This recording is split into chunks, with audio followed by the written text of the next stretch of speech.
Ya estamos. Ya estamos. Buenas tardes a todos y todas.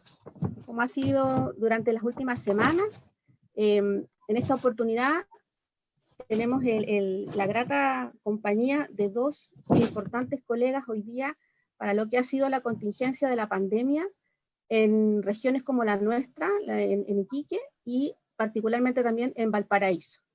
Queremos partir en esta oportunidad con la presentación de lo que está sucediendo en el abordaje territorial del COVID-19 en el municipio de Iquique. Y para ello tenemos aquí presente a nuestro colega Tomás Ahumada David, a quien voy a presentar antes de darle la palabra para que nos pueda contar cómo es que el municipio ha estado trabajando, ¿cierto?, para poder ir en apoyo de las familias más afectadas. Tomás Ahumada David es trabajador social de la Universidad Tarapacá, es diplomado en mediación por la Universidad Arturo Prat. Su experiencia profesional la ha desarrollado como encargado territorial del Plan de Responsabilidad Social de Alto Hospicio en la sociedad concesionaria Rutas del Desierto. Como trabajador social de la Fundación de los Niños en la Huella y como funcionario de la Ilustre Municipalidad de Iquique, se ha desarrollado en su rol profesional y actualmente ocupa el cargo de director de desarrollo comunitario de la Ilustre Municipalidad de Iquique. Bienvenido, Tomás. Muy agradecida de haber aceptado la invitación a participar con nosotros en este espacio y te damos la palabra para que nos cuentes cómo lo ha estado haciendo el municipio de Iquique para abordar este gran tema de crisis sanitaria que la verdad nos ha tomado de sorpresa a todos y que de alguna forma ha puesto en tensión la forma tradicional de poder hacer trabajo social comunitario. Hola Loreto, ¿qué tal? Buenas tardes. Gracias por la invitación. Bueno, al principio, yo creo que en el mes de febrero ya se venía a venir que en algún momento nos podía tocar esta enfermedad. Bueno, a través de las noticias, bueno, veníamos viendo que las personas se encontraban en cuarentena. Entonces, ¿cómo podíamos mantener a esas personas en cuarentena? Y en este caso nosotros, bueno, con los equipos, con el alcalde, teníamos que ver de poder ayudar a esas personas que no iban a poder trabajar o por enfermedad no iban a poder salir. Así que decidimos comprar, bueno, están ahora que están en las noticias, una caja de alimentos. Lo que veníamos haciendo, nosotros veníamos trabajando eso durante todo el año en nuestra política, pero en este caso con la pandemia iba a ser un gasto mucho más allá.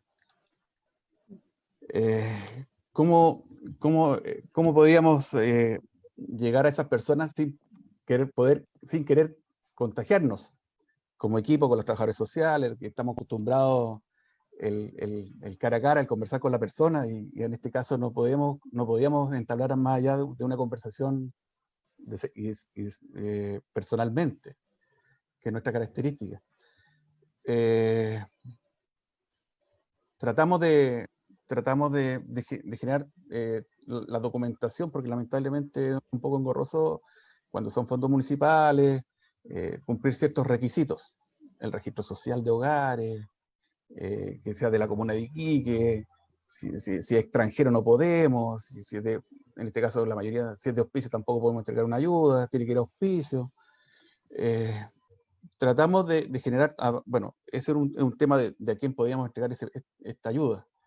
Y lo otro era con los colegas. Dideco son alrededor de 130 personas, ¿ya? De los cuales tenemos 23 oficinas, entre oficinas municipales y convenios externos con otros servicios públicos.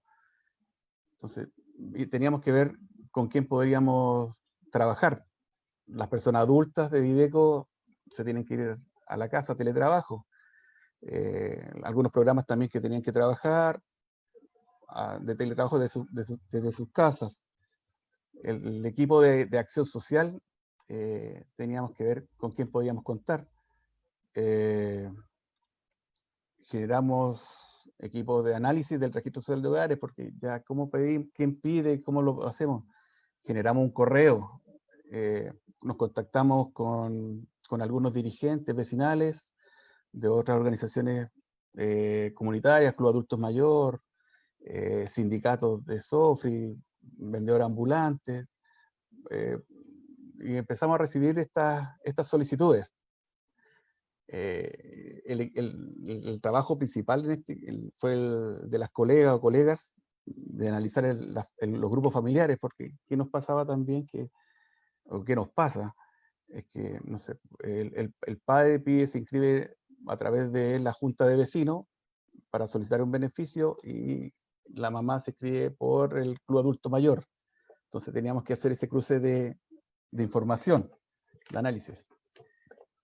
Crear grupos también de colegas que tendrían que salir a la calle a entregar este beneficio sin poder contagiarnos. Entonces, equipar a nuestros colegas, a nuestros compañeros de trabajo con todos los implementos de seguridad, que aún así, igual alguno ha estado en estos momentos en cuarentena, porque salió positivo, uno que no sé si por este lado, otro porque es una emergencia y no la vemos, pues, no estamos acostumbrados nosotros al incendio, que la persona se quemó la casa, es más palpable. En este caso no sabemos por dónde viene, o por más recuerdo que tú tengas, alguien que no tenga esa seguridad o no cumpla estos requisitos de poder cuidarse, autocuidado, nos pasa la cuenta. En este momento igual tenemos varios colegas que por contacto estrecho han tenido que irse de cuarentena y los equipos se debilitan. Las solicitudes son muchas. ¿Qué hacemos ahora? En Iquique tuvimos además un problema, bueno, trabajamos con contacto con nuestra oficina de adultos mayores para poder llegar a este rango etario que muchas personas necesitan pañales, medicamentos, fórmulas lácteas que estamos apoyando todavía también. Y generar esto fue tanto que fue demasiado. Recibimos alrededor de 15.000 solicitudes. En nuestro último recuento, llevamos alrededor de 5.500 cajas de víveres y 8.500 ayudas en general. Es complejo en este momento.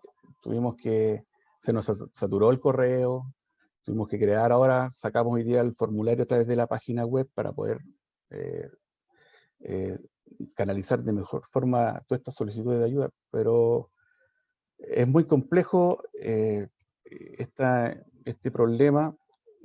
Bueno, además tuvimos a través de la oficina migrante también, que bueno, fue noticia a nivel nacional que nos mandaron, bueno, las personas, los bolivianos, las personas de nacionalidad boliviana llegaron a Iquique para poder ser trasladados a través a su país. Tenemos también ahí un equipo de colegas también que ayudó respecto a los albergues. Se recibieron más de 500 personas, más de 600 personas en los albergues. 5 albergues tuvieron que levantar y todavía tenemos personas de nacionalidad boliviana que quieren devolverse a su país. El tipo de trabajo, ¿cómo lo hacíamos en cuanto hacíamos turnos, hacíamos recambio de los colegas?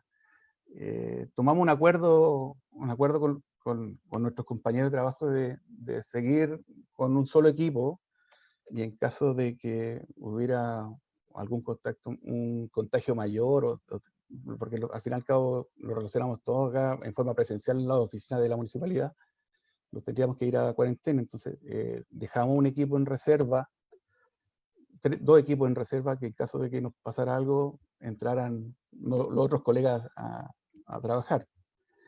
Menos mal, gracias a Dios, todavía estamos acá trabajando. Esto ha sido, bueno, dentro de todo esto, ¿cómo lo podemos activar la oficina? Porque al final y al cabo, al principio de año, teníamos una programación. Así, tal fecha vamos a trabajar esto, la oficina de la mujer va a trabajar esto, la oficina de adulto mayor con estas actividades, con estos talleres, oficina de la juventud también, pero esto nos mandó a todos lados la programación, ya no es, se fue a la punta del cerro la programación y estamos en esta emergencia que es de apoyar y lamentablemente, o sea, que tenemos que hacer un asistencialismo, porque es tiempo porque las personas están cesantes, las personas la están botando de las piezas que arriendan, se están yendo a las tomas, las empresas están cerrando, la actividad económica está detenida, taxistas, la SOFRI está parada, está complejo. Entonces, ¿qué podemos hacer a través de nuestras oficinas que tenemos todavía? Entonces, bueno, hay un problema también de violencia intrafamiliar, entonces activamos de nuevo la oficina de la mujer, OPD también, en cuanto sacamos una aplicación del SOSAFE para dar esta alarma de violencia, la OMIL, la Oficina de Intervención Laboral, aprestos laborales, vía internet vamos a tener que crear ahora, apoyo jurídico, apoyo psicológico también a través de esa oficina. Así estamos tratando de, dentro de lo posible y cómo se nos viene ahora este tema, de poder abordarlo de una manera, lamentablemente, que no estamos acostumbrados, porque es algo muy nuevo para todos, y ver qué otras necesidades o qué otro se nos ven encima el poder apoyar a las personas. Hay otro tema también que aunque suene muy crudo, tuvimos que contratamos servicios funerarios, cremación, porque el cementerio, no sé, me imagino que deben quedar como unos 86 cupos. De acuerdo a las estimaciones de muerte en la región, van a sobrepasar eso. Ojalá que no, Dios quiera que no, pero tenemos que estar ahí atentos a todo lo que se nos viene. Y eso a grandes rasgos es lo que te puedo contar, Loreto, de cómo estamos trabajando acá en la emergencia.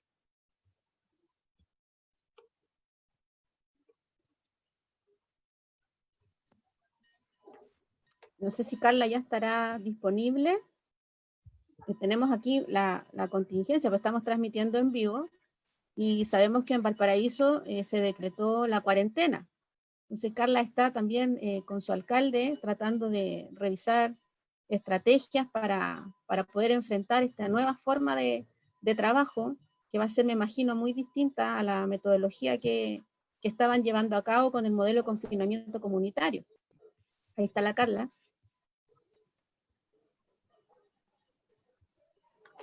Tomás, te agradecemos tu presentación. Al final de la presentación de Carla, vamos a hacer las preguntas para ambos, ¿ya? Ok. Okay. Oye,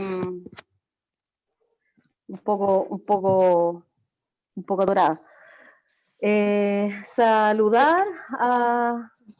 Déjame presentarte, ¿sí?, como corresponde, okay, querida colega. Gracias.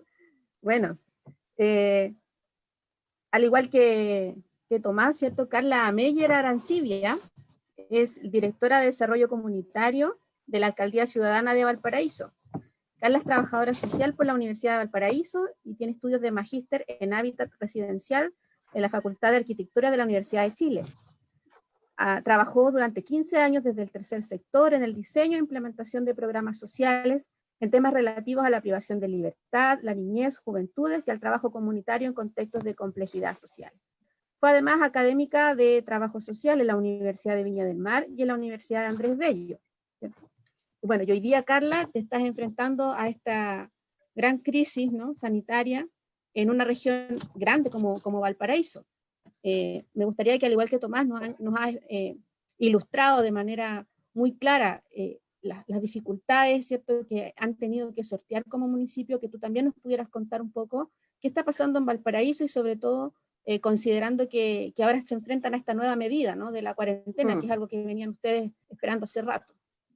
Sí, oye, saludarlos a todas, a todos, al Tomás, que ahí estaba escuchando cómo en Iquique también ocurren situaciones que son particulares del territorio de la comuna, como por ejemplo el tema migrante, que aparece como una situación de que viene a complejizar los roles que tenemos como municipalidades. Desde la alcaldía ciudadana entendemos el municipio como un instrumento de transformación.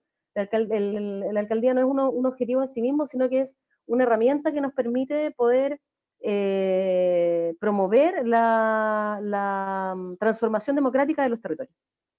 Desde ahí, la posibilidad para nosotros, para nosotras como equipos de trabajo, es poder principalmente innovar y vincular en esa innovación a las comunidades organizadas, a las organizaciones que históricamente también venían buscando una mayor democracia y una mayor participación en la toma de decisiones de su comuna.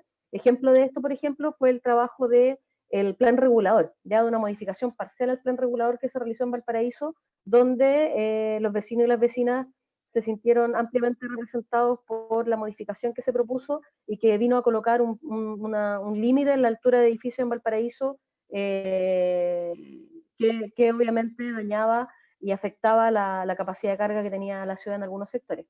Particularmente en el caso de la Dideco, cuando asume esta administración, la administración del alcalde Sharp, se instalan 3 oficinas que antes no existían, que es la oficina de pueblos originarios, la oficina de migrantes y la oficina de diversidad sexual, que viene a complementar su acción con las otras que ya existen, que ya existían en la Dideco. Esta Dideco es una Dideco que ha tenido bastante fuerza en un trabajo tanto territorial, como en la atención a las personas. Hay como en la mayoría de estas direcciones existe una oficina de la niñez, una oficina del adulto mayor, de la mujer, de personas en situación de discapacidad, la atención a público que comentaba también el colega, que se realiza a propósito de la actualización de fichas, de registros, y el trabajo comunitario que también se levanta en la relación con las organizaciones vecinales, particularmente con las juntas de vecinos. Y en ese marco, en esa vuelta, nos ha tocado, por un lado, enfrentar desde el día 1 de la administración prácticamente un incendio importante en la zona de Puertas Negras, que también hubo que fue como la primera tragedia que nos tocó abordar, y posteriormente una serie de situaciones que fueron algunos incendios menores, que también estuvieron ahí con algunas complicaciones, el estallido social o la revolución ya social que se empezó a vivir ya desde octubre en adelante, un incendio que nos tocó a fines de diciembre y ahora este proceso de pandemia. Entonces, para todos quienes trabajamos en el servicio público, este último tiempo, sobre todo estos últimos 10 meses, han sido de bastante vorágine. ¿Qué es lo que nosotros hicimos como municipalidad? Yo diría que una apuesta importante que se realizó como municipio fue poder articularnos debajo de un paraguas, debajo de un modelo, que es el modelo de confinamiento comunitario, que fue diseñado colectivamente y que es implementado por un equipo que no necesariamente está anclado en las direcciones tradicionales. Yo creo que acá hubo una visión moderna de cómo poder poner el municipio a disposición de lo que las personas requieren y de lo que en ese momento en particular era fundamental, que era evitar la movilidad de las personas para disminuir con eso su posibilidad de contagio. Veíamos atochamiento en Avenida Argentina y por lo tanto se ampliaron y se abrieron 14 oficinas zonales donde se está prestando una atención al público en el territorio en materia de registro social de hogares, subsidios, único familiar y subsidio de agua potable. Entonces las personas no tienen que bajar al plan para poder realizar ese tipo de acciones. El equipo que está a cargo del modelo además realizó algunas gestiones, por ejemplo, con el registro civil para que también existiera esa atención en los territorios. Entonces hubo una apuesta bastante a propósito de esta búsqueda de la transformación, una apuesta innovadora. La propuesta fue disminuyamos la movilidad para poder aportar a la disminución del contagio, y en eso los servicios tienen que subir. En este caso, nosotros somos un anfiteatro que mira al mar, las oficinas suben a los cerros, se instalan y se vinculan en los polígonos de los consultorios, de los SFAM, por lo tanto está en el mismo polígono está el SFAM, está la oficina municipal, está la escuela, entonces se busca un trabajo de una articulación territorial que potencie los recursos y que potencie también una mirada de trabajo colectivo. En eso, el rol de las juntas de vecinos y otras organizaciones vecinales es fundamental. Se armaron redes de agentes comunitarios que pudieran permitir ir visibilizando los requerimientos, y en eso una acción que surge importante y que es una acción que aparece de manera espontánea, así como en el estallido aparecen las asambleas, los tipos de organizaciones, los cordones acá en Valparaíso, de manera también espontánea, producto de esta vocación por la justicia social que tiene la comunidad porteña, empiezan a aparecer comedores populares también. Y por supuesto que el rol del municipio ahí también es apoyar, es promover, no suplantar, no invisibilizar, sino que más bien ponerse al servicio de esos espacios para ver cómo se puede consolidar y se puede tratar de que ese tipo de trabajo se sostenga. Ahora, ¿por qué lo menciono? Lo menciono porque yo diría que la crisis, una de las consecuencias sociales de la pandemia, va a ser sin duda el tema sin duda el tema económico, pero en lo inmediato va a ser el tema de la alimentación. Y como contaba el colega, nosotros recibimos una cierta cantidad de cajas de mercadería del gobierno, articuladas desde el gobierno regional y del gobierno central, y luego también algunos recursos que nos van a permitir comprar alimentos en esta ayuda paliativa, que es la clásica caja de mercadería, que ciertamente no es suficiente en cuanto a la cantidad, en cuanto a cobertura y en cuanto al contenido, pero que sí viene a dar alivio a las familias, es decir, reconocemos que no es suficiente, pero sí, por supuesto, hay que entregarlo y hay que poder ir complementando lo que ahí pueda venir. Nosotros tuvimos la posibilidad de poder hacer una focalización en el trabajo de priorización, y dijimos, bueno, tenemos una focalización territorial, pero también tenemos un sujeto que queremos abordar. Y dentro de las evaluaciones que se realizan, porque acá está el equipo de salud también bien involucrado, es la necesidad de trabajar con personas mayores. Y a diferencia de lo que hace el Estado subsidiario, que es focalizar en cuanto a una persona pobre, por así decirlo, nosotros decimos, bueno, cualquier adulto mayor se encuentra en riesgo, todos tienen derecho a la alimentación, por lo tanto, la posibilidad de poder llegar con una caja de mercadería a una persona, a todos los hogares que tengan una persona adulta mayor en su composición y que pertenezca al registro social de hogares, va a ser una acción masiva, es decir, una política universal. No una política subsidiaria, sino que una política universal que tiene como enfoque el derecho de alimentación. Es decir, es como si esto nosotros lo pusiéramos en código de niñez, es decir, los derechos de los niños no son solamente los derechos de los niños y de las niñas de los pobres, sino que son el derecho de los niños, de todos los niños y las niñas. Esa es una política universal, no es una política subsidiaria, acotada y restringida. Por lo tanto, el desafío es cómo nosotros como alcaldía logramos poner eso en la mesa, solicitar y gestionar más recursos, articular los que vienen de distintos lados, porque hay aportes de privados, hay aportes de otros aportes del Estado. Por ejemplo, el FOSI va a entregar ayuda a familias del programa Familia del Subsistema de Seguridad y Oportunidades. Por lo tanto, se articula para poder lograr tener una mayor cobertura en la ayuda que se puede entregar, y esa ayuda efectivamente tiene que ser en mercadería a nivel familiar, pero también tiene que ser potenciando los comedores populares, y también tiene que ser ciertamente en una estrategia de recuperación de espacios urbanos porque se puedan dedicar al sistema de huerto y al autoabastecimiento. La revolución que puede haber en términos alimentarios en esta materia de la independencia también es importante, y algo que yo al menos estimo se debe impulsar, así como el tema del agua y otras cosas vinculadas al medio ambiente que son importantes. El otro elemento que nosotros también consideramos en esa vuelta dentro de los sujetos y del trabajo es que debemos tener una política de intervención con perspectiva de género, debemos tener una política de intervención inclusiva, que aborde la mayor cantidad de condiciones que pueden estar complejizando la situación hoy día. Si bien es cierto, es el hambre lo que queremos evitar y lo que queremos atacar, por así decirlo, también necesitamos poder colocarnos en alerta sobre los distintos sistemas de violencia o situaciones de violencia que pueden vivir las mujeres en contextos de pandemia, mujeres trans, mujeres lesbianas, mujeres hetero, en un contexto de violencia no necesariamente intrafamiliar, sino que violencia de género, violencia machista, que les permita poder estar en espacios acogidos. Por lo tanto, también una propuesta que estamos buscando el financiamiento a través de una modificación del presupuesto municipal que debe ser aprobada por el Consejo, es poder instalar una suerte de red de protección para mujeres víctimas de violencia machista, víctimas de violencia patriarcal, que les permita o denunciar o continuar procesos de denuncia, porque ese tipo de situaciones va a ser bastante compleja, va a ser bastante, y se va a cronificar en la medida que el sistema de cuarentena y la pandemia avance. Con respecto al tema de la cuarentena, nos avisaron ayer que esto era una acción que empezaba a contar del día viernes.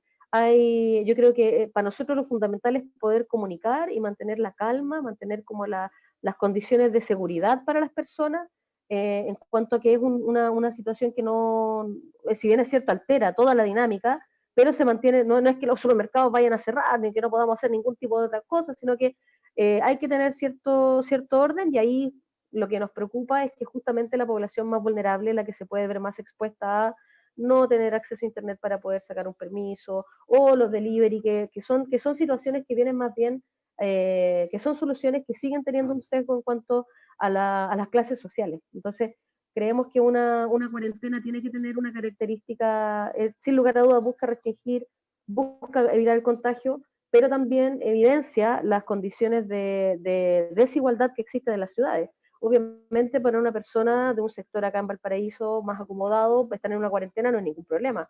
Tiene internet, tiene comida, puede ir a comprar, tiene todo absolutamente, pero para una familia que vive en un edificio, en un sector alto de Valparaíso, con restricción en metraje, que viven hacinados, ya teniendo que salir, ciertamente esa es una condición que es mucho más compleja, por lo tanto la cuarentena no pueden vivirlo todos y todas de la misma manera, y ahí está el municipio quien tiene que tratar de anteponerse a ese tipo de situaciones, mediar y ver cómo otorgar a las familias finalmente las posibilidades de mayor seguridad y menor posibilidad de contagio. Eso, a grandes rasgos, lo que estamos haciendo, y estamos ahora, y como yo les contaba, estamos ahí con algunas reuniones, estamos recibiendo mercadería, estamos despachando mercadería. Yo diría que acá un punto importante es cómo dentro del municipio uno desdibuja y dibuja las condiciones para poder enfrentar esta pandemia. Acá no hay un liderazgo claro, que es el liderazgo del alcalde, ¿no es cierto?, que es quien nos orienta, que nos indica, quien ordena cómo se trabaja.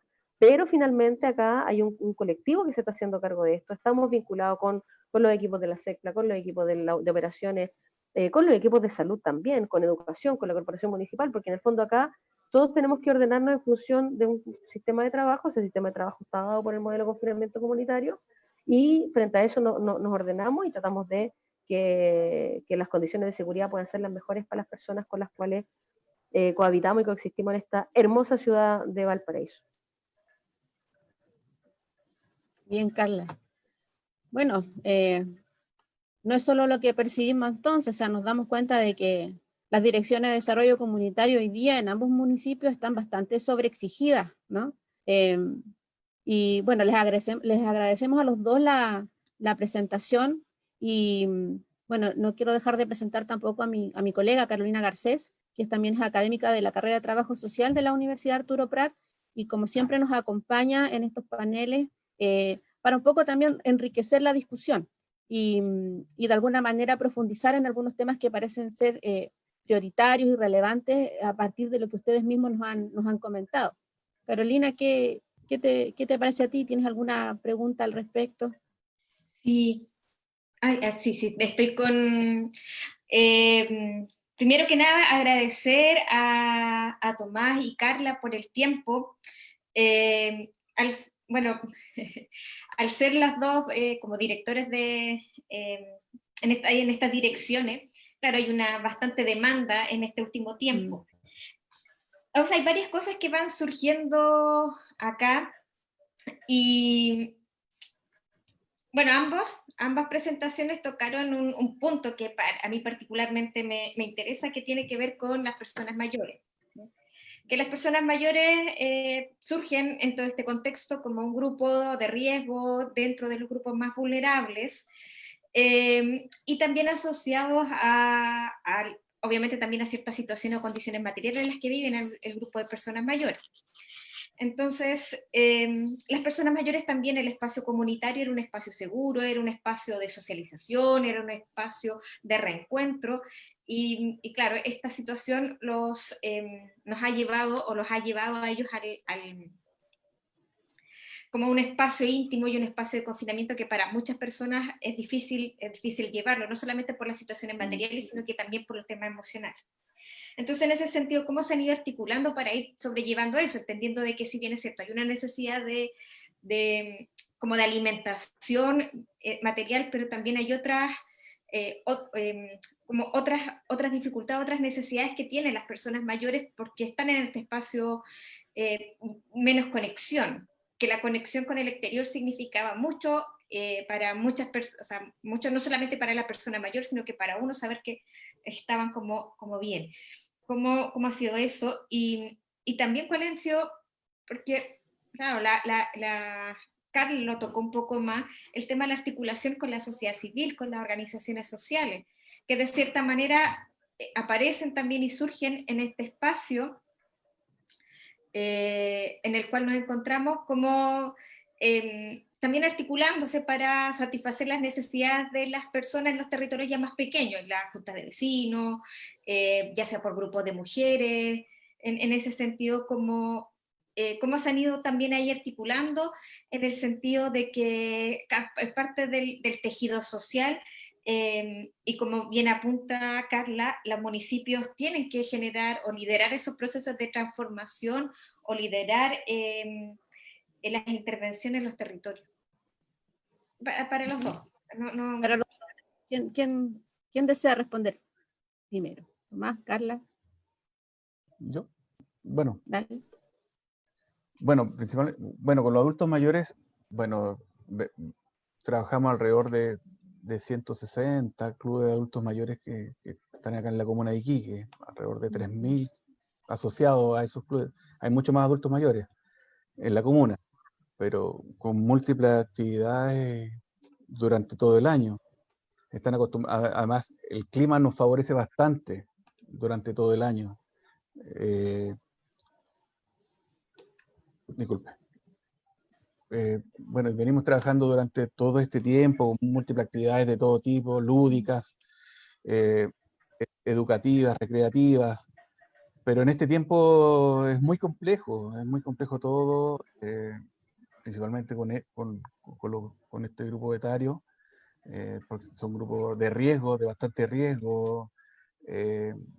Tratamos de generar a través de nuestra oficina de adulto mayor, generar estos contactos y poder llegar a todos ellos y un poco más. Pero es complejo para ellos. Lamentablemente es un grupo bastante de riesgo. Tenemos que cuidarlos en este caso. Y ahora con las demás organizaciones, obviamente estamos con nuestros equipos territoriales, estamos en contacto con muchas organizaciones, de organizaciones civiles, organizaciones territoriales, sindicatos, en el cual en este momento es como dijo Carla, lamentablemente el hambre, el no poder trabajar, es una buena conexión, una red amplia de poder llegar a más personas para poder ayudarlas. Eso es lo principal en estos momentos. Quizás después, más adelante, cuando se trate de volver a la normalidad, tendríamos que volver a hacer nuestro trabajo de planificación, de un trabajo más sistémico, de abordar muchos más aspectos y dimensiones también para poder salir adelante después de toda esta pandemia.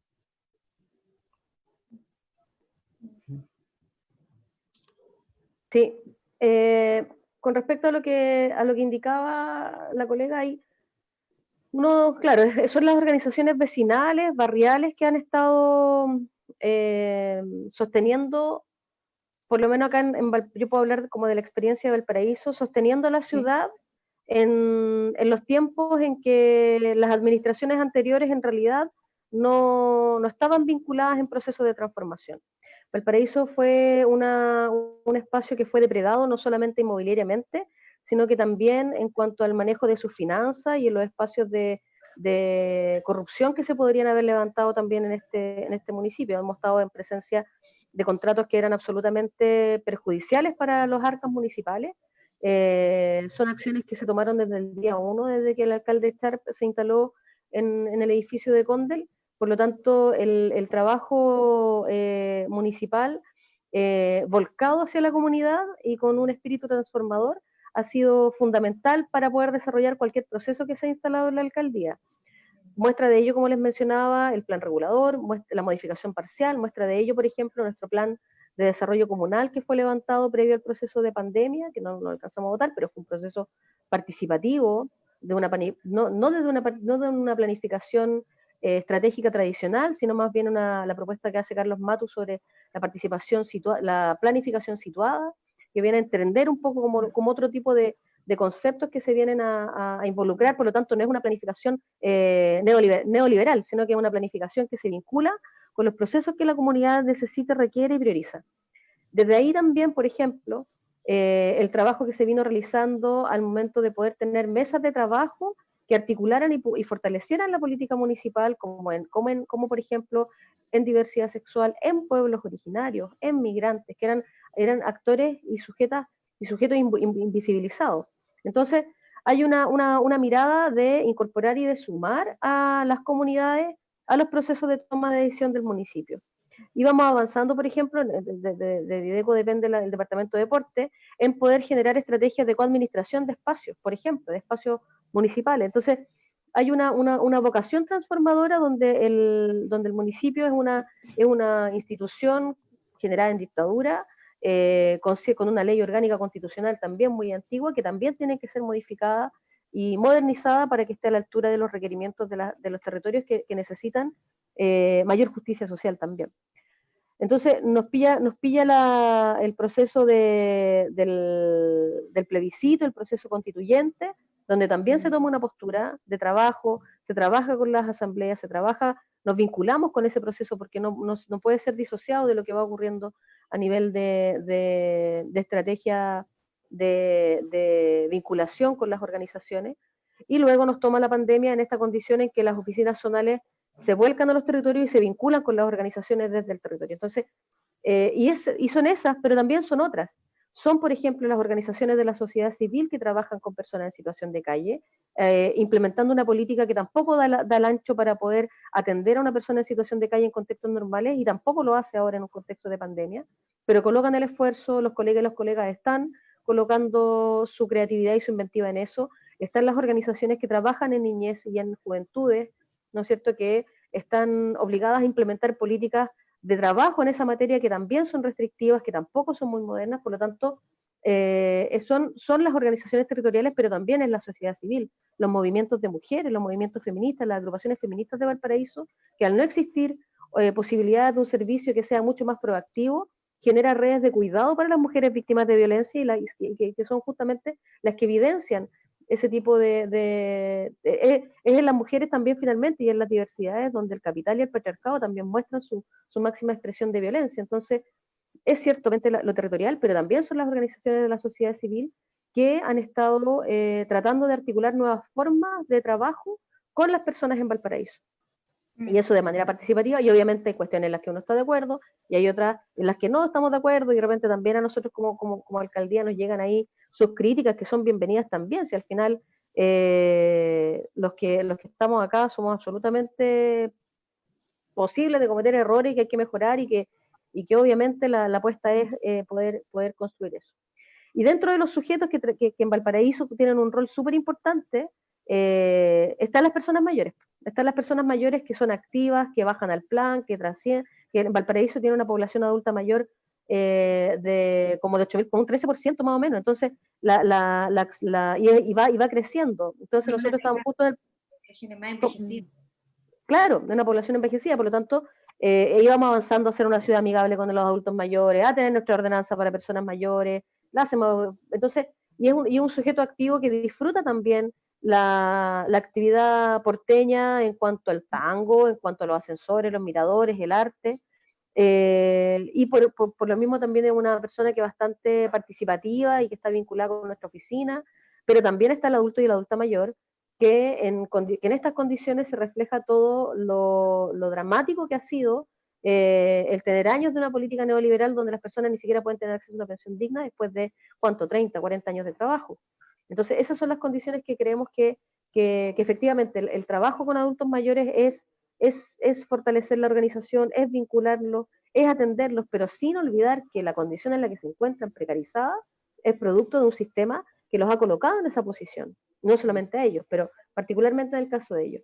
Y por lo tanto, desde esa premisa, la posibilidad de tener una política universal que los atienda y no focalizada, y decir, bueno, el principal sujeto, quien está más en riesgo de muerte acá si no se cuida, son las personas mayores.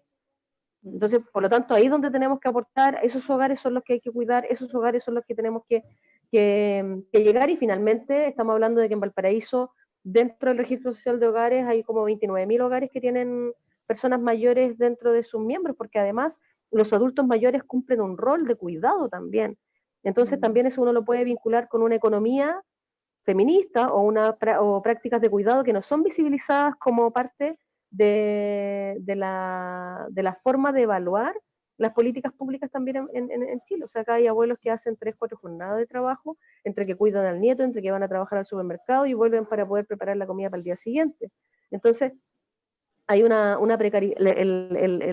capitalismo nos lleva a una precarización de la vida, a una vida basada solo en la explotación, la producción, y no en poder relevar prácticas que son importantes, como las prácticas de cuidado, como elementos que también, como la destinación de la mujer al tiempo del trabajo, que si eso se releva, las condiciones también deben ser distintas. Entonces, como eso, que aparece como muy teórico y muy poco aterrizado, y que ahí la gente generalmente ya se puso a hablar de política, si no, eso no es lo que queremos escuchar, pero eso que aparece como muy en un plano distinto a lo concreto, llevarlo a lo concreto y decir, queremos hacer 4, 5, 6 medidas que permitan visibilizar esto, nos parece que es fundamental.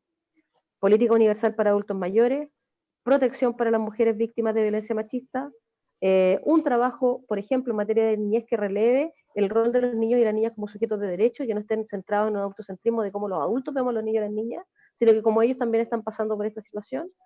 La diversidad sexual, que también nos parece importante, y finalmente el trabajo comunitario como un eje transformador de todo esto.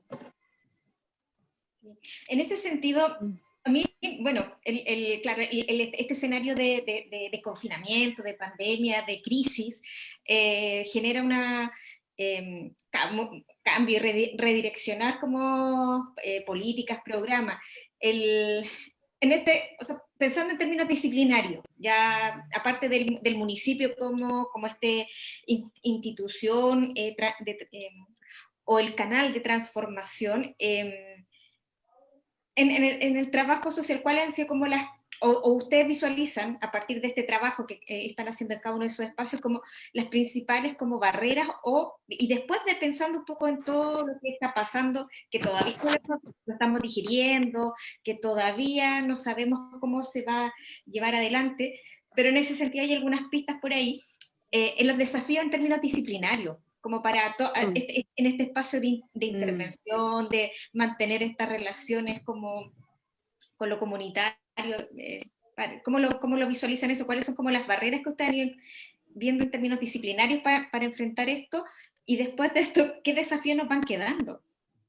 Pensando desde la disciplina, desde el trabajo social. Porque ambos están liderando procesos interesantes acá en el norte y en Valparaíso. Eso, eso, y después yo sé que hay otras preguntas que hay. Sí. Tomás.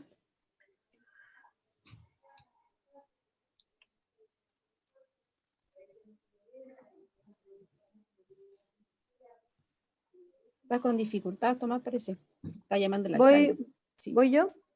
Sí. Sí. Mira, yo creo que el desafío en términos de trabajo social es mira, está el tema de un trabajo social transformador. Yo creo que gran parte de nuestra formación, puedo hablar, nosotros con la Loreto fuimos compañeras en la universidad, y nuestra formación fue una formación orientada a un trabajo social positivista, funcionario, sin la posibilidad y de réplica de un sistema de control. Entonces, un sistema de control, de normalización del control, de normalización de la burocracia, del mantener a los sujetos pasivos. Yo creo que es como parte de las herencias del trabajo social de dictadura. Sí. Yo creo que ahí hay un tema interesante que tiene que ver con las perspectivas más críticas o más reflexivas, diría Castañeda, con respecto al tema del trabajo social. El trabajo social crítico o reflexivo lo que tiene que hacer es situarse en las condiciones de los sujetos para poder ver cómo las herramientas que posee, desde donde esté, permiten condiciones de transformación y de mejor bienestar, pero no un bienestar en cuanto a lo mínimo, sino que un bienestar que logre que el sujeto o la sujeta avance en procesos de reflexión, avance en el reconocimiento de sus derechos también. O sea, nosotros no podemos, no es la canasta familiar como ayuda asistencial, no es solo eso, es el derecho a la asistencia social, es el derecho a la alimentación, y situar desde ahí el trabajo. No del asistencialismo. Si el asistencialismo es una utilización política que se hace de las ayudas que el municipio puede entregar. Entonces, por eso cuando los colegas de repente dicen, no, que es puro asistencialismo, no, es el derecho a la asistencia social, es el derecho a la alimentación. Entonces, desde ahí uno puede generar también procesos reflexivos en los sujetos y las sujetas con las cuales uno trabaja. Entonces, eso por una parte. Yo creo que ahí el desafío es al no acomodo, a la constante inquietud, a la constante incomodidad del donde uno está. Porque el acomodo provoca que uno se quede tranquilo diciendo, bueno, nosotros la fuimos a ver y la señora no estaba. Ya, pero, o la normatividad del trabajo. Yo creo que hay que avanzar a procesos más bien reflexivos, innovadores, que sitúen este trabajo social post pandemia en procesos críticos y reflexivos, pero no criticones, no criticar por criticar, así como, no, está todo malo. No, no es que está todo malo.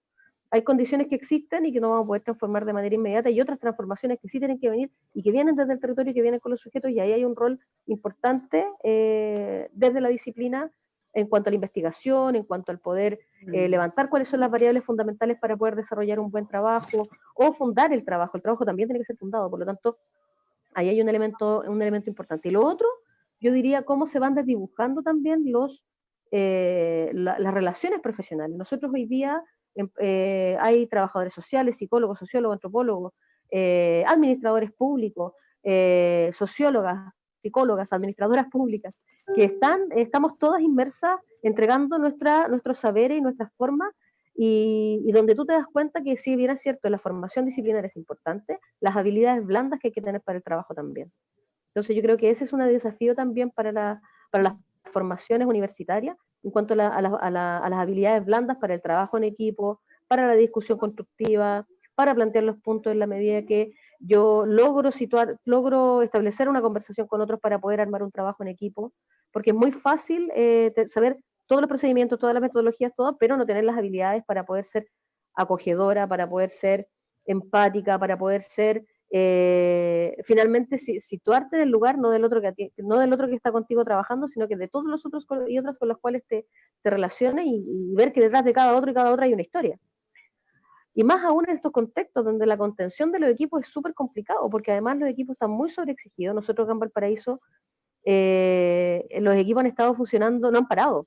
La Dideco no ha parado, operaciones no ha parado, no hemos sostenido, yo me saco el sombrero con los funcionarios antiguos de acá de la municipalidad que han estado, las colegas, firmes, atendiendo,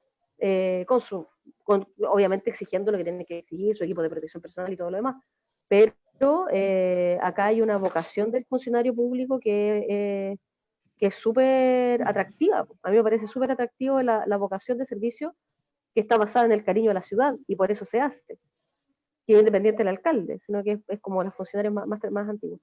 Y diría yo que dentro del contexto también me parece interesante cómo la necesidad de mejores condiciones laborales en cuanto a derechos, en cuanto a tipos de contratos, son necesarios también en un espacio de mayor modernidad en lo administrativo o en lo público. Y ahí también es importante que el trabajo social desde lo disciplinar también pueda levantar, proponer y rearticular nuevas formas en cuanto a lo que tiene que ver con seguridad social, en lo que tiene que ver cómo son las relaciones sindicales que potencien el trabajo, que no invisibilicen el trabajo precarizado que pueden tener algunos compañeros, algunas colegas, u otros que también lo tuvimos en otro momento. Entonces, yo, como para cerrar, como la posibilidad de las habilidades blandas que son importantes, la posibilidad de tener una intervención reflexiva, una intervención crítica que coloque al sujeto, que no sea sola, que vaya problematizando lo que vamos haciendo, y el trabajo colectivo. Yo diría que acá los protagonismos son desastrosos. Yo diría que acá los trabajos colectivos son los que perduran y los que hacen que las transformaciones que se empiezan a sentar se sostengan.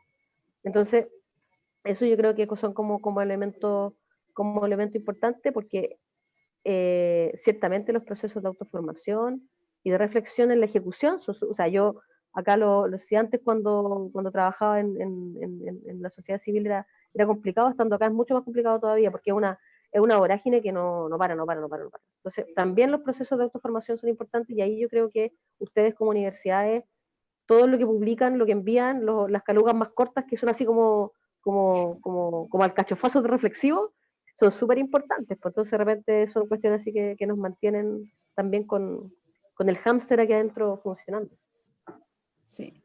Oye, a propósito de eso, tocaste un tema súper importante que yo lo tenía apuntada acá como una pregunta. Quizás estoy pidiendo demasiado, porque esta cuestión ha sido como una crisis que nos ha pegado patas, combos y de todo, porque te posicionas en un escenario, luego hay un cambio rotundo de ese escenario, nuevamente hay que volver a innovar sobre un escenario cambiante, ¿no? Sin embargo, me imagino que también existe la necesidad de tener ciertos niveles de certeza. Entonces, mi pregunta va en el sentido de que si ustedes han visto alguna posibilidad en términos de lo que se va a hacer post pandemia. No sabemos cuándo va a terminar esto, pero me imagino que esto va a tener un punto donde ya vamos a empezar a bajar en cifras de contagio y de fallecidos. Eso lo esperamos todos. Así ha sido en los países que van un poco más adelante que nosotros, en términos de que empezaron antes, no en términos de su estratégica, porque al final del día, al parecer, países desarrollados, ¿cierto? Y al igual que, bueno, a diferencia de nosotros, o sea, nosotros pensaríamos que ellos podrían estar en una situación mucho más empoderada, pero por lo que hemos visto, no ha sido así, ¿no? Finalmente igual han tenido miles de muertes y ha sido muy difícil para ellos sostener esto, ¿no? Pero yo te pongo en ese escenario, ¿cómo de alguna manera ven la posibilidad de intervención en los territorios post pandemia? Y a propósito también de lo que tú señalas, y que también me interesa mucho saber, ¿no? Es cómo ven la posibilidad de incorporar a la universidad en este ejercicio de trabajo articulado. Ya escuchaba por una parte el interés quizás de la productividad científica en términos de decir algo, pero esa productividad tiene que ir de la mano, ¿cierto?, de un trabajo articulado, no puede ser exclusivamente una reflexión o únicamente una discusión reflexiva o teórica, ¿no? Entonces, y me llama la atención porque, bueno, acá en Iquique hay un montón de instituciones de educación superior, y en Valparaíso peor aún, o sea, es una ciudad universitaria. Bueno, nosotros nos formamos ahí, sabemos que ahí hay mucha oportunidad en términos de diversidad de producción de conocimiento y de formación también de capital humano, que podría ser quizás aportativo en términos de darle una mano al municipio en lo que es la atención de algunas situaciones. Entonces, ¿en qué ámbitos, por ejemplo, ustedes ven posible esa articulación con la academia y con los estudiantes de trabajo social? ¿En cuáles no, cierto? Y eso, porque te sitúa en ese escenario quizás un poco hipotético, pero que yo creo que es importante de analizar, ¿no? Sí, mira, yo con respecto a la vinculación con las universidades, el tener universidades dentro de la comuna hace que exista una relación con todas y con distintas carreras. Yo diría que el tema es cómo las escuelas de trabajo social que están en la comuna logran ponerse a la cabeza de procesos transformadores y logran vincularse. O sea, yo creo que una cosa es tener estudiantes en práctica, y otra cosa es cómo ese aprendizaje que genera el estudiante en práctica logra retroalimentar el ejercicio de lo que se hace al interior del municipio o de las propuestas que se pueden desarrollar. Por ejemplo, el Rodrigo Cortés en la Universidad Andrés Bello levantó un sistema súper simple para poder identificar comedores populares que estuvieran acá en Valparaíso. Valparaíso, Viña, Marga. Sí. La georreferenciación que te permite poder tener un análisis del territorio. Y eso, como yo estoy en un WhatsApp de Direcos, pregunté si lo podía subir y lo mandé. para que lo socialicen, y a lo mejor eso también permite poder tener un panorama. Eso, que es una acción súper chiquitita, súper puntual, abre otra serie de elementos. A propósito de lo que preguntaba la colega recién, acá está Jerópolis. Jerópolis y la Oficina Comunal del Adulto Mayor acá funcionan súper bien. Universidades para el adulto mayor, acciones que vienen a indicar y a poner una cuota de modernidad en las acciones que se desarrollan, porque uno no puede estar con el mismo taller o la misma actividad todo el tiempo. Los adultos mayores necesitan, y las adultas mayores necesitan poder ir renovando en sus acciones. Y ciertamente otras disciplinas como la arquitectura y otras. Yo creo que acá el tema es cómo las perspectivas formativas de las escuelas de trabajo social se logran estar efectivamente articuladas con los requerimientos que los territorios tienen hoy día, y cómo no son acciones que quedan aisladas aisladas en estrategias formativas y en perspectivas de análisis que no van al ritmo de las velocidades de lo que se va requiriendo. Y eso, fíjate que a pesar que yo diría que una de las acciones más, que en esa lógica la investigación-acción sigue siendo uno de los elementos que permite mayor forma de conocimiento, articulación y propuesta. A pesar de que es como del siglo pasado, es una propuesta que sigue permitiendo poder estar activamente, y ahí por eso las tesis que se levantan en esa línea o las acciones, pero yo creo que falta un poco más de osadía en esa materia. Sigue siendo la profe Castañeda la que levanta acciones, la que publica, la que está como más visible en algunas cosas.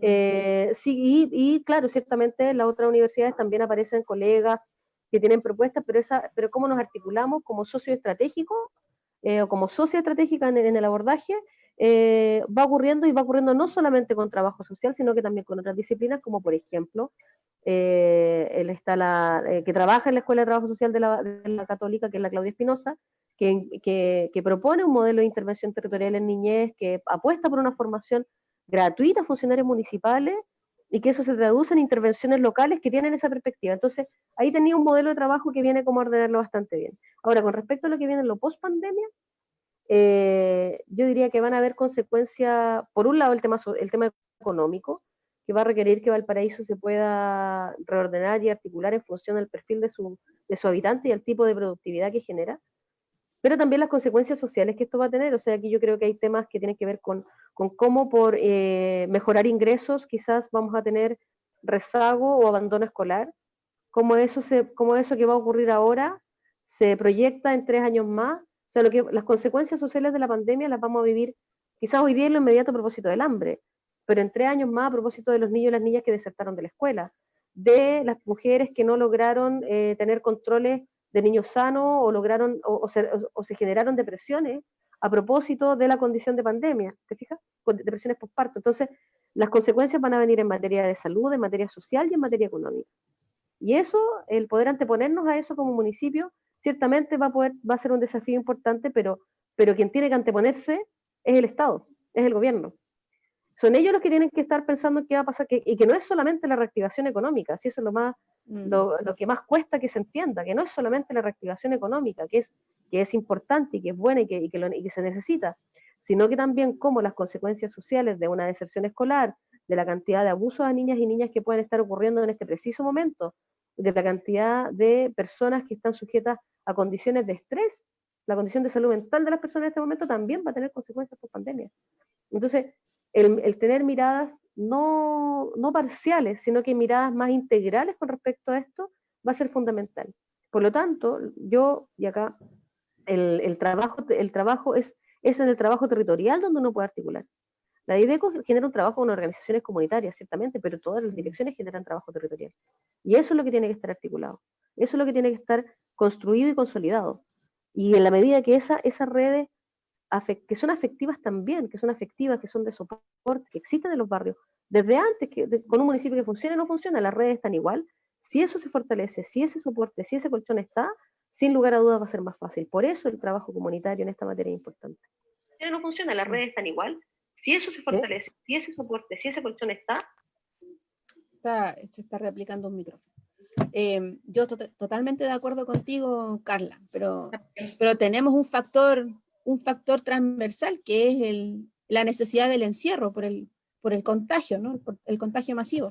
Entonces ahí está la preocupación, ¿cierto?, de todos los actores respecto de cómo mantenemos articuladas las redes institucionales y las organizaciones sociales, ¿cierto?, con la labor del municipio y con la labor de otras instituciones más, justamente para ir en apoyo de los grupos más vulnerables. O sea, Carolina lo planteó desde un principio. O sea, tenemos, por ejemplo, la preocupación por los adultos mayores, sobre todo aquellos que viven en hogares unipersonales, por ejemplo. Claro. En esta situación de encierro, ¿quién se va a hacer cargo de eso, no? ¿Cómo poder generar medidas que de alguna manera apunten a que ellos tengan una cercanía con recursos que estén a su alcance, ¿no?, para poder poner en alerta que están viviendo una situación quizá a lo mejor de estoy contagiado o necesito ayuda asistencial, porque, bueno, si hay una cuestión que está clara, es justamente que tenemos una realidad con los adultos mayores y que tiene que ver también con el aumento de los niveles de maltrato hacia ellos y de abandono, y eso no lo podemos desconocer. O sea, no todos hoy día viven en la suerte de pertenecer a un núcleo familiar donde también poder sentirse todavía productivos y aportativos, ¿no? Entonces, en ese sentido también, por eso te preguntaba en relación a cómo nos proyectamos post pandemia y cómo de alguna manera estamos mirando este nuevo escenario del encierro con mayor restricción, ¿no?, como en la cuarentena. Y ahí sucede que perdemos de vista a mucha gente, se nos pierden del radar. Y ciertamente que eso provoca mucha angustia, sobre todo me imagino que en los equipos que son de intervención más directa, como en el caso de los equipos de ustedes que tienen que ver justamente con las agrupaciones territoriales de personas mayores, ¿cierto? O con los programas asociados al Senama también, ¿no? Me imagino también los equipos de salud primaria, que son los que atienden a aquellos que tienen más dificultades en términos de su salud, ¿no? Sí, a propósito de eso, acá, por ejemplo, el tema de las vacunaciones fue fundamental para poder tener en vista a las personas mayores que estaban siendo atendidas por los CESFAM. Se hace una entrega de medicamentos a domicilio para evitar que acá los equipos de salud de la corporación han sido visionarios y revolucionarios, además del tema de la farmacia popular, la óptica popular, la ortopedia, el banco de implementos que realizaron. Acá, por ejemplo, el tema de entrega de medicamentos a domicilio, así igual como la mercadería se entrega a domicilio, los medicamentos a domicilio para algunos adultos mayores, prioridad para los pacientes que están desmovilizados.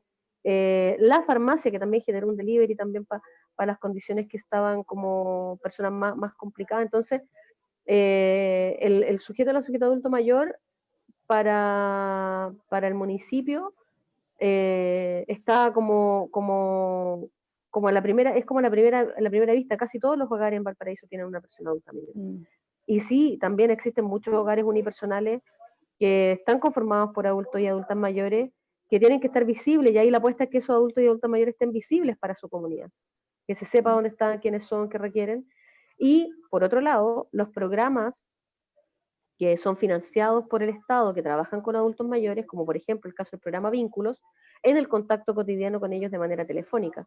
Ahí el Vínculos, que es una política, que es un programa que depende del subsistema de seguridad y oportunidades, así como el programa Familia, el Calle, el Camino, el Vínculos, que trabaja con personas mayores, ha estado, yo diría, muy pendiente de llamar cotidianamente a las personas mayores, de estar como monitoreando. A mí lo que me preocupa es cómo finalmente lo que devela esta pandemia son condiciones de un sistema público precarizado, un sistema de salud pública precarizada. Acá en Valparaíso el tema de la vigilancia epidemiológica estaba instalada desde antes que lo anunciara el ministerio, porque ya se veía el valor que tenía la atención de salud primaria. Entonces, habían equipos que estaban preparados y ya complejizando la labor que realizan los SPAM para poder atender mejor a la comunidad. Entonces, hay un equipo que tiene una visión de trabajo que va corriendo a 1000 kilómetros por hora en una política pública de salud que es mucho más lenta y mucho más pesada. Y ahí yo creo que lo que hace esta pandemia es develar la inequidad, finalmente. La inequidad para llevar una cuarentena, la inequidad para poder decir si yo puedo o no puedo trabajar, la inequidad en el acceso a salud. Entonces, ahí es donde también uno puede observar cómo finalmente se develan como estos fantasmas, o sea, no sé si llamarlos fantasmas, pero estas precariedades producto de un sistema que no ha estado centrado en el desarrollo de los sujetos, sino que centrado en el desarrollo económico a como de lugar. Entonces, donde tus fondos están cooptados porque podrías decir voy a sacar mi plata de la FP y chao, o donde fuiste perdiendo plata y tu ahorro es previsional y vas a tener una pensión más chica cuando lleguen 20 años más. Entonces, ahí hay un punto que no se puede perder de vista. Y en esa vuelta, cómo se recupera la ciudad, cómo se vuelve a la ciudad, cómo se retoman los flujos al interior de la ciudad, también es un punto interesante. Es decir, cómo se retorna la movilidad de la ciudad después de esto, cómo se recuperan los espacios públicos, cómo volvemos a ser ciudad después de esto. Y que va a ser, yo creo que un año. O sea, si tú me preguntas, otro día una concejala indicaba que pensaba que en agosto esto ya iba a haber terminado. Imposible. Estamos en junio, tenemos los primeros 7 días de cuarentena, hay que ver el comportamiento para ver cómo si esto se multiplica o no. Dependemos económicamente de los aportes, no de manera sustancial, pero sí dependemos de los aportes que el nivel central nos puede hacer para poder enfrentar las condiciones de hambre que puedan tener las personas. Nosotros podemos colocar todo nuestro presupuesto municipal y va a ser insuficiente, por lo tanto las estrategias de autosustentables que se pueden generar también son relevantes. Y también en materia de... O sea, yo ponía el siguiente ejemplo, para mostrar cómo la precariedad. Yo, colegas que trabajan en ejecución de proyectos, Sename, qué sé yo, y que las licitaciones se caen y no van a haber, a lo mejor no hay licitaciones en los ámbitos de intervención social, a lo mejor las licitaciones van a ser en desarrollo económico, porque la propuesta del Estado es estar tercerizando. Esos colegas van a estar, y eran compañeras de universidad, de pega, que venían pagando sus dividendos, que eran sujetos atractivos para el mercado, que tenían un cierto nivel de endeudamiento y hoy día pueden ver dramáticamente cortados sus ingresos a la mitad. Y vamos a tener entonces también como consecuencia social personas que ayer estaban en un 80% para ponerlo en códigos de RCH, 80% de RCH 70 y que hoy día van a estar en otro, y que no se manejan en los sistemas de protección como si se manejan las familias que siempre han estado en las condiciones de pobreza.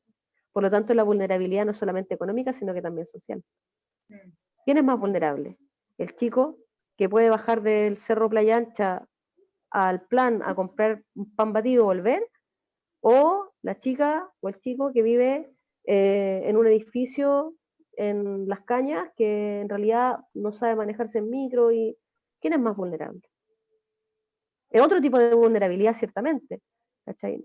Pero en el fondo tiene que haber también en cómo tú te relacionas con las... Entonces, yo diría que vamos a estar esperando que aparezcan las investigaciones que nos cuenten cuáles van a ser las reacciones post pandemia, pero ciertamente viene una situación de alta complejidad en cómo volver a relacionarnos, cómo volver a ocupar la ciudad y las consecuencias que va a tener esto a nivel político también, pues aquí también había un manejo poco cuidadoso.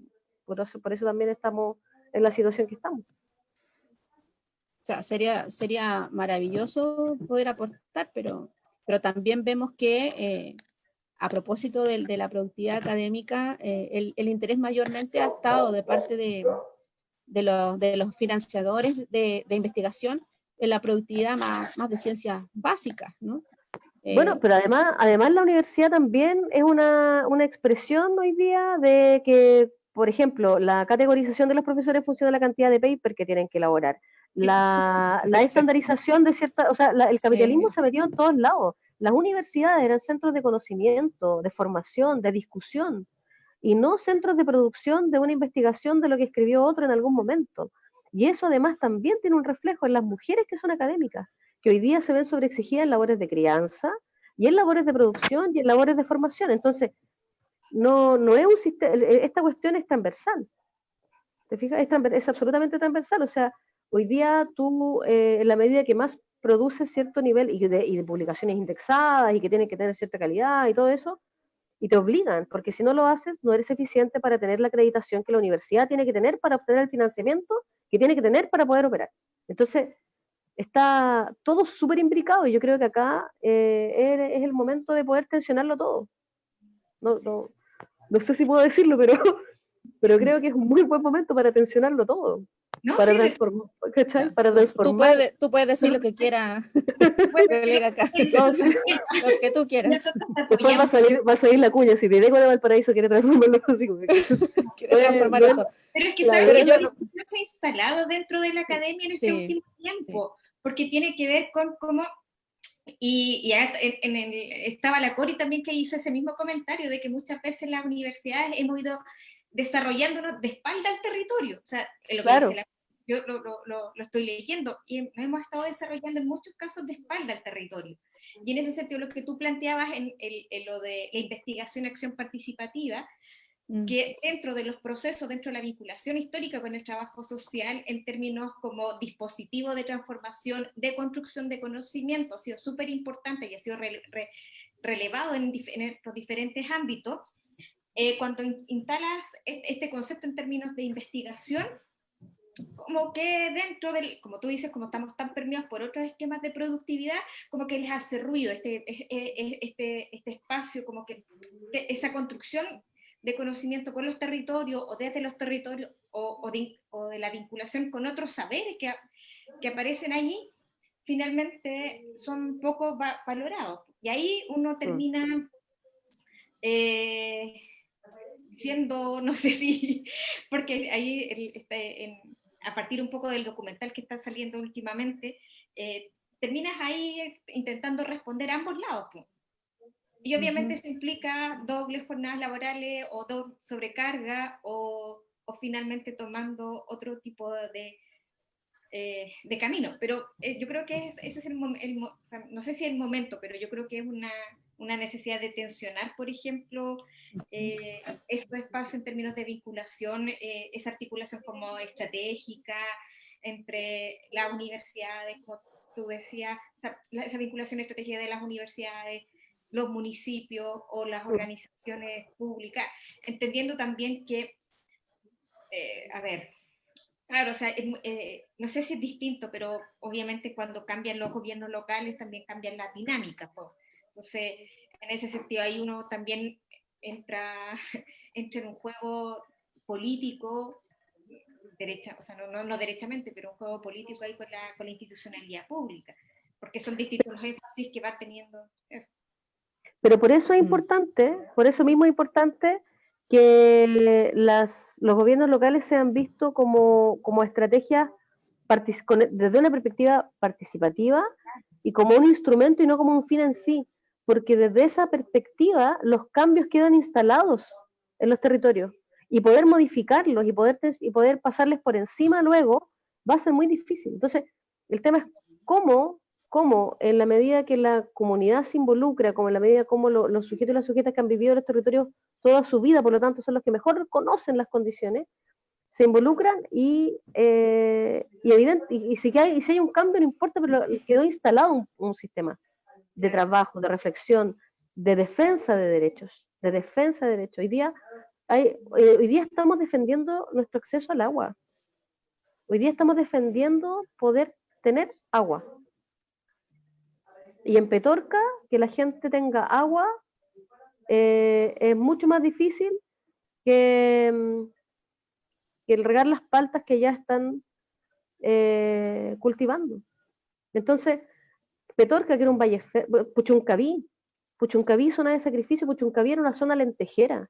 Se producían cultivos y cultivos de legumbre, y después de que se instaló Ventana, los cultivos murieron, empezaron a plantar choclo, y fue una zona de sacrificio, los cabros chicos están enfermos. Entonces, ¿cómo hoy día esas condiciones que ya venían tensionando, hoy día tienen que ser mucho más, la respuesta tiene que ser mucho más drástica? Tiene que ser mucho más drástica, y esto una consecuencia de la pandemia debiera ser una modificación de ciertos derechos constitucionales que no están garantizados. Sí. Y eso debiera ser una consecuencia. Sí, de Claro, acuerdo contigo. se ha demostrado en este último, o sea, no es que se ha demostrado, porque emergen todos esos problemas que estaban como ahí aparcados y que de algún otro momento el sistema, el modelo, los empezó como a encapsular dentro de de la no mirada, la no visibilización, este tema de lo que sucede dentro del espacio doméstico, es un tema que también, o sea, no es que aparezca, siempre ha estado ahí, o sea, dentro de ciertas discusiones, pero aparece el tema del cuidado, la sostenibilidad de la vida, el tema de la violencia, no es que aparezcan, siempre han estado ahí, lo que pasa es que con esto se empiezan a develar todas esas situaciones que eran bien complejas del modelo que veníamos arrastrando hace mucho, mucho tiempo.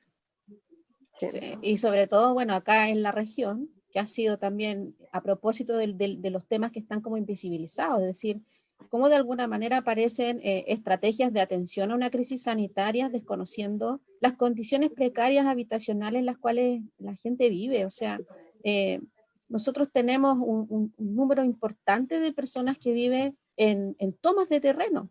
Alto Hospicio tiene las tomas más grandes de Chile, ¿ya? Entonces, pretender que de alguna manera van a existir condiciones de la separación social, del lavado de manos frecuente o de la higiene de cualquier cosa que tú vayas a requerir o comprar en otro lugar, ¿cierto? Parece irrisorio, ¿no? Entonces, bueno, de alguna manera nos supera esto de los contagios masivos, pero no logramos de alguna forma contextualizarlo. Y yo creo que también eso pasa mucho porque se toman decisiones entre grupos donde no está la experiencia del terreno, de estar ahí, de pisar ahí y de conocer y la realidad y de entrar a las casas de estas personas y de palpar cuáles son las reales precariedades en las cuales viven hoy día gran porcentaje de los chilenos, no solamente acá en Iquique o en Alto Hospicio, sino que en gran parte de la extensión nacional, ¿no? Yo creo que ese también es un gran tema a propósito de los derechos universales que de alguna manera tienen que ver. O sea, tú hablas de las zonas de sacrificio.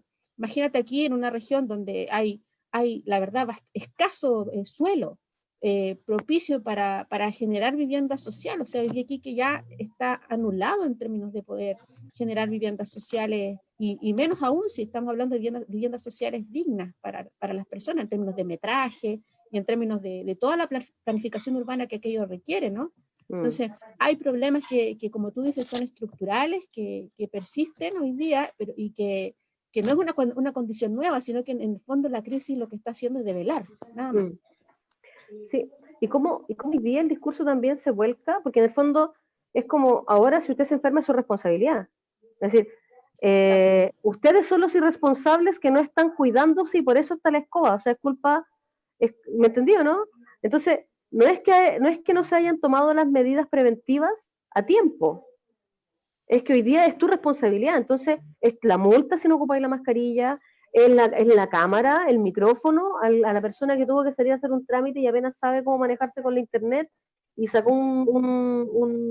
es la represión para quien no hace lo que se debe realizar, que yo entiendo, son condiciones que permiten mayor control sanitario, sin eso yo no lo pongo en discusión, pero hoy día es como, es su responsabilidad poder cuidarse, ya, pero, ¿y antes? O sea, no, siempre hemos mantenido las condiciones. Exacto. y hoy día el castigo, ¿quién paga el castigo de las malas decisiones que se tomaron para cuando nos dijeron vaya a tomarse un café, vaya a tomarse una cerveza, volvamos a la nueva normalidad, cuando abrieron un mall?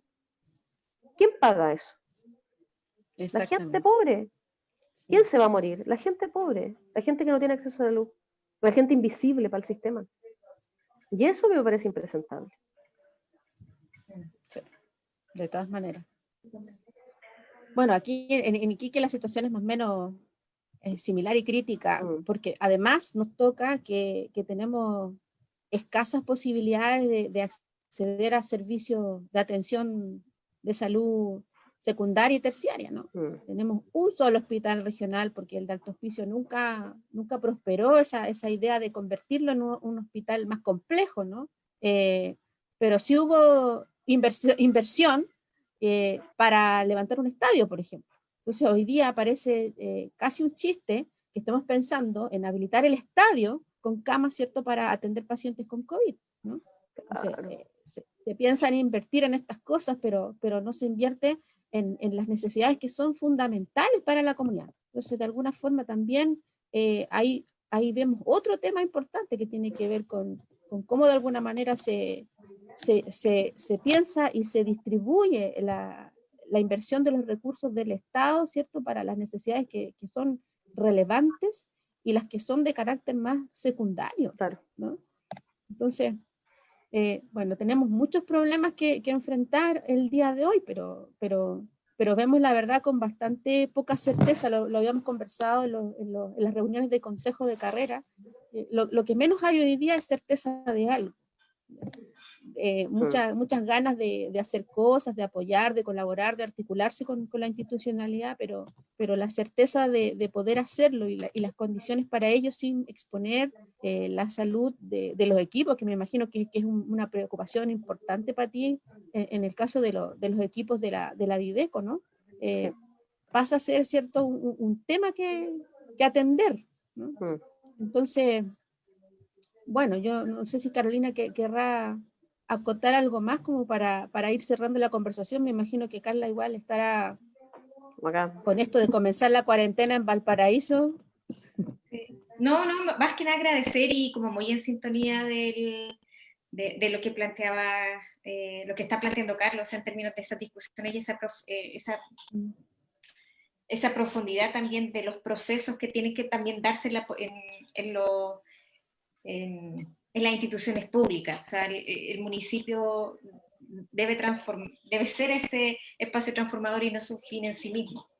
Y sobre todo, cómo podemos revertir esos muchos años de una política como instrumental o estrategias instrumentales. Yo soy súper contemporánea con ustedes también, me formé en la Universidad de Concepción, pero también fue la misma lógica a principios de los 90, sí. Que claro que tenía todos esos resabios de la formación dictadura, pero también hay que cambiar y hay que hacer como una atención de los conceptos y las estrategias que uno está utilizando y que está enseñando, y yo creo que va a ser el espacio para hacerlo. Así que agradecer tu presentación particularmente porque coloca en ese lado que es necesario articular.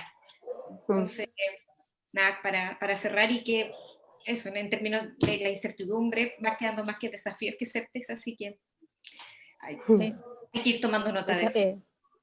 Oportunidades también, Sí. que son una oportunidad en el fondo. Sí, yo también agradecer la invitación. Con la Loreto compartimos ahí espacios formativos y recreativos cuando estuvimos en la universidad, y creo que hoy día este tipo de tecnología nos permiten poder construir este diálogo necesario. O sea, poder estar en Iquique, estar acá, compartir, haber escuchado la experiencia del Tomás, que está en un contexto totalmente diferente. Es súper interesante y claro, permite ir como retroalimentando. Y también el que yo creo que ha sido para mí, por lo menos en lo personal, súper intenso, el poder vincularme con las vinculaciones intergeneracionales. O sea, es así como el trabajo intergeneracional también te pone a ti ciertos desafíos. No es que una sea terrible vieja, pero sí te va colocando ciertos desafíos. Nosotros cuando estábamos en la universidad peleábamos para que el interés del crédito no fuera suficiente. O sea, para que no fuera de un 5%, esa era nuestra lucha. Que no nos cobraran tanto crédito. Y se manejaban ahí la federación y todo. Mis compañeros hoy día de trabajo, muchos de ellos estuvieron luchando por la gratuidad. Nada que crédito, gratuidad al toque, educación, derecho. Entonces, también hay un aprendizaje de los compañeros y las compañeras con los cuales uno se relaciona, con todos. Eso para mí ha sido bastante valorable, porque si bien es cierto, venimos de mundos distintos, hay una valoración y una admiración por el trabajo intergeneracional que también se puede provocar, y no mirar solamente al que más sabe o por viejo, sino que también al que trae más propuestas que pueden justamente quebrar esta cuestión. Si aquí es como la canción de Charlie, aquí son los dinosaurios. Entonces, acá tiene que haber un proceso de mirar a los compañeros y compañeras que traen una fuerza, que traen un sustento también, y de quienes desde hace mucho tiempo vienen instalando la lucha social y reivindicativa. Entonces, ha sido interesante porque es el poblador y pobladora que ha estado esperando este momento donde viene un grupo que logra articular, anudar y construir un proceso, como por ejemplo decir que en Valparaíso el derecho a la vivienda es fundamental. Y trabajamos con los campamentos y tenemos otro sistema. ¿Te fijáis? Entonces, que no sé, entonces como, no como en Viña, que lo andan desalojando. O por ejemplo, que la persona en situación de calle es una persona también de derecho, por lo tanto, tenemos que ver cómo nos articulamos para que eso ocurra. Entonces, eso es un matiz, pero un matiz que tiene un foco re interesante porque provoca cambios profundos, que también, para mí también valora el goce en el trabajo y lo afectivo en el trabajo, que también son elementos que yo considero que son fundamentales, la lógica de los afectos y la lógica del goce en la medida que uno trabaja en lo que le gusta y lo releva, y lo disfruta y genera lazos de compañía, de cercanía, de hermandad. Eso también es súper importante para poder seguir construyendo revolución. Yo creo que eso también es importante. De todas maneras, de todas maneras. Carla, muchas gracias. De verdad, de corazón te agradecemos tu tiempo y todo el conocimiento, y de verdad felicitamos los enormes avances que ha tenido la alcaldía de Valparaíso. Así que felicitamos especialmente al alcalde por haberte contratado, porque creo que ha sido un acierto ahí. Y bueno, amiga, éxito y mucha suerte con lo que se les viene en adelante. Esperemos que en ambos municipios, ¿cierto? Los colegas, los que trabajan ahí en sus equipos, estén bien contenidos, estén bien resguardados y que esto no les toque en lo personal, ¿no? Y bueno, y aquí nosotros como universidades estamos a disposición como material de apoyo para cuando se requiera, ¿no? Así es que dejamos ahí la puerta abierta. Así que muchas gracias, y gracias también a todos los que nos estuvieron escuchando durante la transmisión en vivo, y los que no, bueno, va a quedar esto alojado en la página de Facebook de la carrera de Trabajo Social, así que también podrán tener la oportunidad de poder revisarlo. Así que, saludos. Buenas noches, descansen, chao. estén muy bien. Un gusto, adiós. que estén súper bien, chao. Un gusto para nosotros, excusamos a Tomás que tuvo una emergencia. Me imagino. Sí. Nos vemos, chao. Nos vemos, chao. ¿Tú cierras la sesión? Yo la cierro.